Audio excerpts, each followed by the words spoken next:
Guys আসসালামু আলাইকুম। দেখুন এটা হলো আমাদের ছাদ, অনেক সুন্দরী বুঝেছেন। আপনাদেরকে ঘুরে ঘুরে দেখানোর জন্য ব্লগটা শুরু করে দিলাম। চলুন এখন একটু আমাদের গাছটাকে আপনাদের দেখিয়ে নিই। এটা হলো আমাদের বেলি ফুল গাছ বুঝেছেন। এটা হলো একটা সুন্দরী গাছ, কিন্তু আমি নামটা জানি না। এটা হলো একটা গাছ, এটা হলো একটা গাছ, এটা হলো একটা মানি প্ল্যান্ট, এটা হলো মেয়ে গাছ বুঝেছেন। তাই আপনাদের সাথে ব্লগ করা শুরু করে দিলাম। আপনি একটু উপরে তাকিয়ে দেখেন, এটা হলো আমাদের অনেক সুন্দরী আকাশ, এটা হলো আমাদের ছাদের নিচ বুঝেছেন। এটাও হলো একটা গাছ।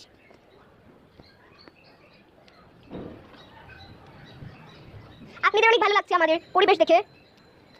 চলুন আপনাদেরকে আমাদের একটু সিঁড়িটা দেখিয়ে নিই। চলুন আমি যাচ্ছি। এই যেটা হলো আমাদের সিঁড়ি বুঝেছেন। এখন আপনাদের দেখাবো অনেক বেশি বেশি গাছ।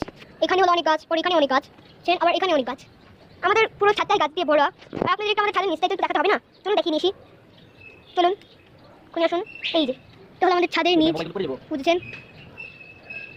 আপনি দেখতে অনেক ভালো লাগছে। হ্যাঁ, আপনাদেরকে আমার দেখাতে অনেক ভালোই আছে।